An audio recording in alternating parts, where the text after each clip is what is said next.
Hi, I'm Dennis. And I'm Mario. Welcome to another edition of the Mario and Dennis Show. So you may not know this, but this summer was the worst movie-going season in nearly a decade. Revenue is down nearly 5% and admissions down more than 5% from last year. The movie industry is hoping to make it up during the holiday season, and in order for them to do that, they'll have to exceed last year's $2.7 billion more by more than $400 million. So here are a few, it's a lot. So here are a few of the movies being released during the holiday season that you may want to keep an eye out for. Actually, I selected, these were my favorites. Okay. Hunger Games Mockingjay Part 1 comes out November 21st. Exodus Gods and Kings, starring Christian Bale as Moses, comes out 12/12. I think that's a miscast because John Hamm, who has the biggest staff in Hollywood, should use his staff to part that seat. Definitely write a letter. I think I'm going to. The Hobbit, Battle of Five Armies, Night at the Museum with the late Robin Williams, and Into the Woods, which comes out on 12/25, Christmas Day. Of course. And speaking of Kristen Bale, Aaron Sorkin has confirmed that Bale will be playing Steve Jobs in Sony's upcoming biopic. He feels that he will crush this role, which is great for Christian. I think it is good for Christian Bale, and he's one of your actors. He's very specific in what he does, what he chooses. Right. He's not like just taking things here randomly. I think he has a little temper. He does, which we know. But yeah, I think it's fine. It's like I think he'll be good. He will. I just think I can't wait for Into the Woods because that Broadway. It was a Broadway with Bernadette Peters, I saw the previews of it when I went to go see my last movie. Well, and Meryl Streep supposedly is going to get nominated again, which I love. But she's such an amazing actress. Well, it seems Keanu Reeves is no match for a board game. After debuting in early Thursday night showings, Universal's spooky Ouija has earned an estimated $8.3 million, putting it on track for a $20 million weekend, while Lionsgate and Summit's John Wick took in an estimated $5.4 million, suggesting the violent revenge pick will net around $14 million by the weekend's close. Another note, St. Vincent's snagged a very good weekend that's starring Bill Murray and Melissa McCarthy. And that's supposed to be very, very good. And we talked about that John Wick. We talked about John Wick. We talked about Ouija, too, I think a week or two before. Yes, we did. We showed the preview. Right. John Wick, I just didn't think it was going to do very well. It was sort of a dumb plot. You made it sound like it was all about somebody killing his dog or his dog dying, but it was really more than that. That made him come out of hiding. But right. Of course, it's a lot more than that. It's just, I don't know, for whatever reason, I just didn't think it would do well. Right. Sad news. Yes. I know. I nearly lost sleep for an hour. So TLC has finally canceled Honey Boo Boo. The rumor is that June Shannon, who is the mother of the show, is romantically linked to a child molester. That is sad. Of course, she denies the allegations on her Facebook page. Now, this was TLC's highest-rated series. Shannon also said that she would never put her children's harm in way. Right. But it never put her children in harm's way. But apparently, and I just read that this morning, we talked about it before we went on, her daughter Anna was the victim of that molestation. Right. Now, I don't know. I mean, you did bring it up. Maybe she was taking the spotlight from the actual concept of what Honey Boo Boo was about. Right. And it seems like June's getting more of the play on it, from the show. But I think she is a good mother, though. She does protect those kids, so I don't know where to go. And well, I think we can talk about this all night and debate it. For a good mother to give her young 6-year-old Mountain Dew and Red Bull and call it Go-Go Juice. Okay. She's not Mother of the Year, that's for sure. Right. So, producers of Magic Mike XXL have issued a stern warning to extras not to leak photos of the movie or of its plot. But Sofia Vergara arrived on set to visit her boyfriend, Joe Manganiello, and she quickly ignored the no photo policy by posting a photo on Instagram. Great. Now, I don't know where they're going, with the plot and all this, because it's basically, it is what it is, what Magic Mike was, but it could be something interesting, like maybe they go into like the nursing, like senior citizen community and revive it like sort of like a cocoon. That would be. Well, they'll be wearing the cocoons. I think it would be more interesting. Did you see the first movie? I saw parts of it. Yeah. It didn't really interest me. No. I mean, I don't have to go too far to like Just look in the mirror and I dance. So. Right, exactly. As Joan Cusack said, just because I dance around in my underwear doesn't make me Madonna. You know what that's from? No. Working Girls. Oh, yeah. The movie, yeah. I like that movie. So Desperate Housewives creator Mark Cherry is partnering with ABC Studios and developing a contemporary take on the Phantom of the Opera. It's being described as a drama with musical elements and revolves around the cutthroat world of the modern-day music business. It's not a rendition of the Andrew Lloyd Webber Phantom, which was fantastic. It's more like their Nashville series. Do you watch Nashville at all? With Connie Britton. Musical drama? Right, yeah. that was It's sort of on that same idea. So I don't know how that relates to the Phantom of the Opera, but I guess putting it in there might sell more, more viewers. I still have to digest it because I don't understand where the correlation is. Me neither. I don't understand that. I mean, either. working in the music industry right now, it's like, I don't know where. I mean, Phantom of the Opera is one of the longest-running musicals, or is. But I can't make the relation between that and the. Okay, quick storyline. Maybe one of the up-and-coming stars gets rejected by one of the producers at the music studio, and she sort of attacks him physically, and he has to wear some type of shade or cover of his face. I don't know. I just pulled that out off the top of my head. That's good. Keep pulling. Out the door. Aaron Paul from Breaking Bad slammed Toys R Us for pulling the Breaking Bad figures off the shelves, claiming Barbie dolls pose more harm than he and Bryan Cranston's tiny meth stash-toting likeness. Wait, so Toys R Us pulled all the Breaking Bad figurines from their shelves and still sells Barbie? Well, wondering what is much more damaging. Paul tweeted Thursday, some of the Breaking Bad action figures included gas masks and bags of cash. Now, it is stupid. I'm sorry. I think it's just, Toys R Us shouldn't. It shouldn't be. That's an adult program. They have. I mean, you can't compare those figurines to Barbies, but you compare those figurines to, some of the anime figurines that they have, right. And the monster figurines that they have. I don't understand what the difference is. I mean, it just doesn't make any sense. It doesn't make any sense. I don't know. I mean, I rarely ever saw the series, so I don't, know that much about it. Me neither. But of course, they do sell the violent videos and other things, which is another topic because those are always on the shelves. Right. Locked behind. And clowns. Oh yeah. Selling clowns. Send in the Let's clowns. see if that the American Horror Story Of clown course. makes its way onto the shelf. So Trainwreck Courtney Love, and I hate calling her a train wreck, but She's not call him like I see him. She's signed on to Fox's music biz drama Empire as a recurring guest star. She plays a rocker who's signed to the record label run by Terrence Howard. Now Howard plays a music mogul, and he has 3 sons and an ex-wife fighting for his throne. So again, this is a TV drama slated for January, another music biz related sort of drama. Right. It's not going to be a musical / drama, but again, the same theme. It's music business, hardcore music business. Well, I mean, who else better to sort of get into that type of scenario is Courtney Love, because they're battling all this stuff now still battling about Nirvana's and her husband, I can't remember, Kurt Cobain, all of that. I mean, I think Courtney's great, and she's a trooper, and she's really, I saw a movie actually last week, and it was her and Kevin Bacon. They kidnap a little child, and they hold it for ransom, and the parents were Charlize Theron, and her real life husband, Paul Bettany or something. But yeah, she's really good in it, and she's really spooky. I mean, she's just very convincing. Yeah, she is. Well, spooky as Rosie.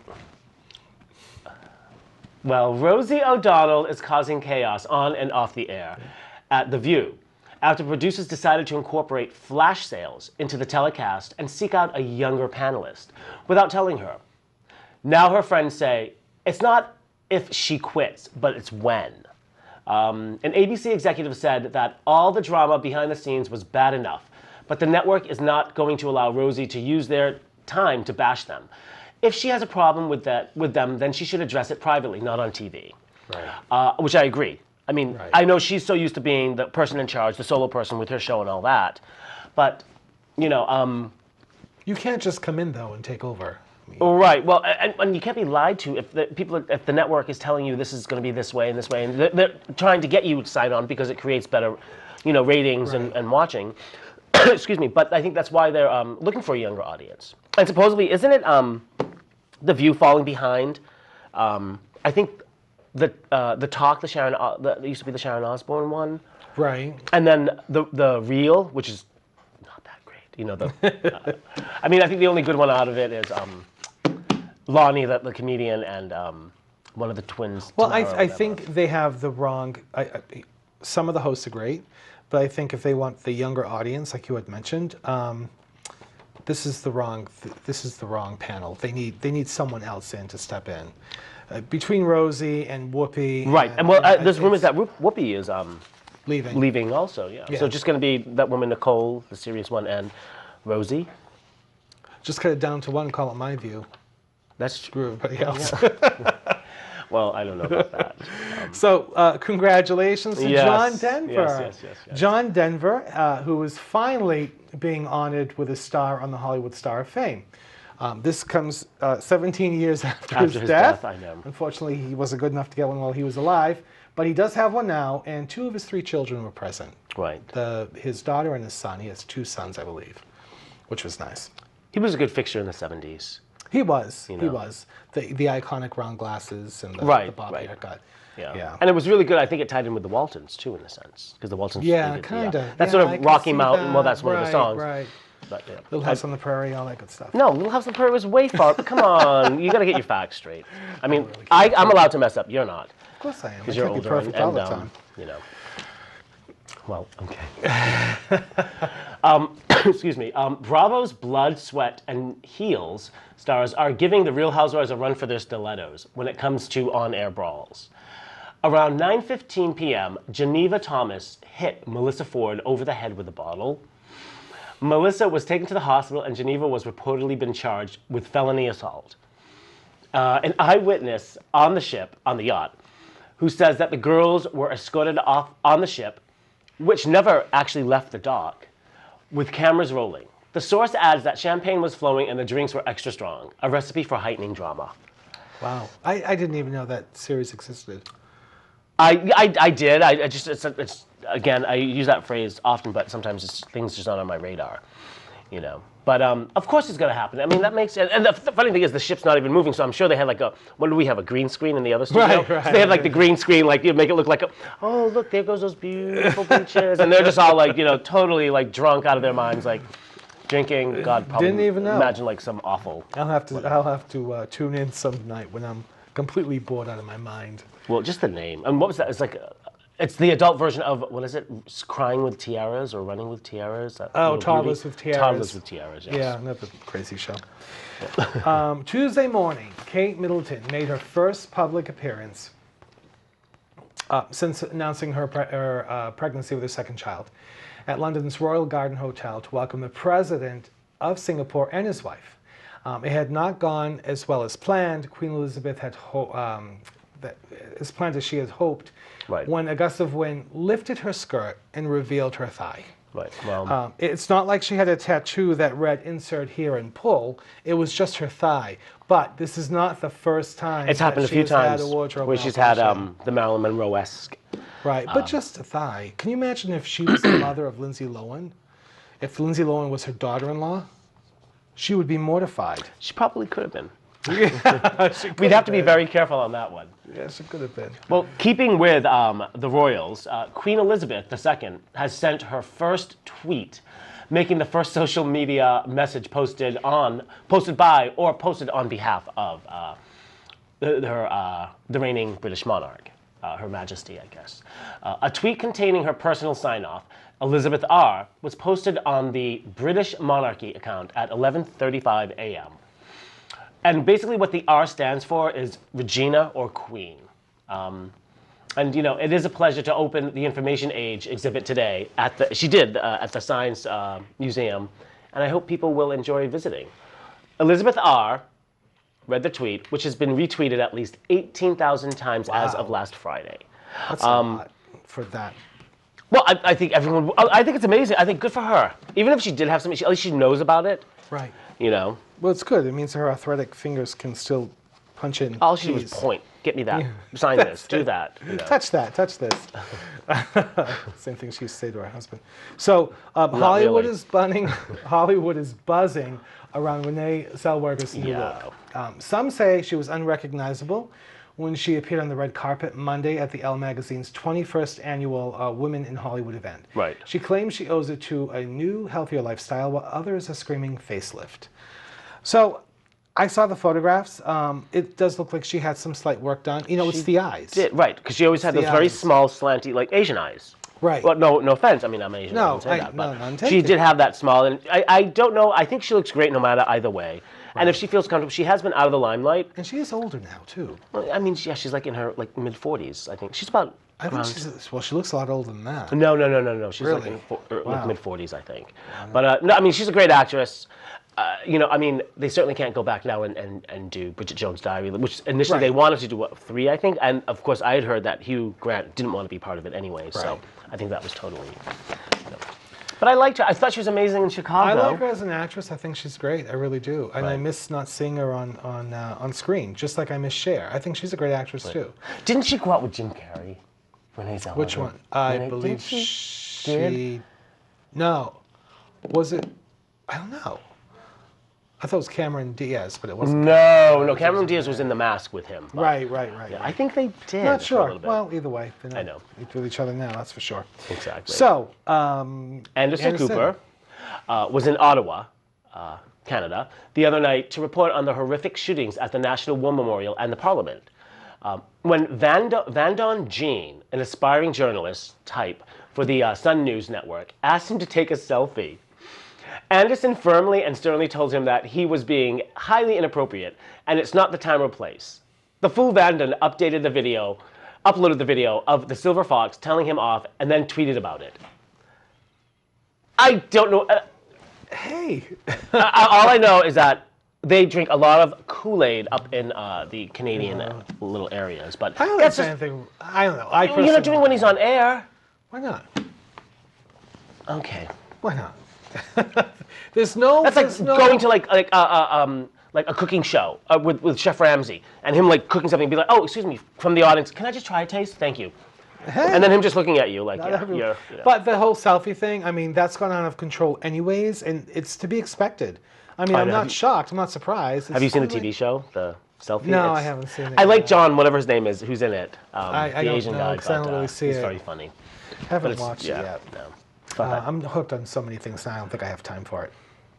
Oh. I have to watch. You got the Breaking Bad collectibles? No, the Barbies, all boxed away. No, I have to actually catch up on The Walking Dead because I missed it the other night. So. Much like Kris Jenner's Walking Dead, yes, she is. Much like Kris Jenner's parenting skills, her newly released cookbook leaves a lot to be desired. Currently in the kitchen with Kris, a collection of Kardashian-Jenner family favorites, doesn't have a single 5-star review on Amazon and has sold very few copies. I've read some of the articles. They say it's a horrible cookbook. Just horrible. But here's what some people are saying about the cookbook. Eat the book itself. It will taste better than the recipes within. And I would rather read a cookbook by ISIS. Okay. Which is pretty bad. That's bad. So I guess she should just stick to the porn business and produce some more porns with her daughter and maybe... Right. Well, I heard she wanted, or somebody was joking about, the 18-year-old girl, the Jenner girl, Kendall or whichever one, I don't know. Yeah. But she's been seeing, or she's 17, she's been seeing that young rapper, and they were like, something that was like, just like, how do you get in with a Kardashian? He's like, oh, you wait till she's... He said something, but basically it was like, you wait till she's a certain age and then do a porn video. She should do a porn with June Shannon. That'd be interesting. With who? Honey Boo Boo's mother. Oh, June. That's a sight. Well, anyway, so back to Kris quickly. Everything begins with a K. So it's like cooking, Kardashian, collection. Yeah. You know. It doesn't make it any better. I know. I don't even know why she put the Jenner family in there. I don't know why either. Well, Zac Efron, who has had his trouble with substance abuse in the past, horrified friends after he posted a picture to social media with a guy that looks a lot like well-known accused drug dealer. The Sun claimed that Starino, the drug dealer, told the paper's undercover investigators that it's part of his service and he had to. He has to be able to get drugs because he has the biggest clients in the world. Wow. Well, I know, right? I'm not one of them. The Sun's journalist was accused by lying by a judge. Now, drug charges against show business Mr. Fix-It Leon Starino Anderson have also been thrown out.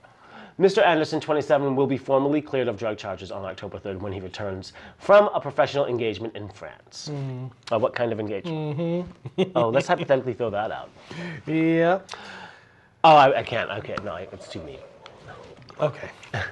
Did they say where? Oh, in France. Oh, but London's very close to France. We'll get to that one.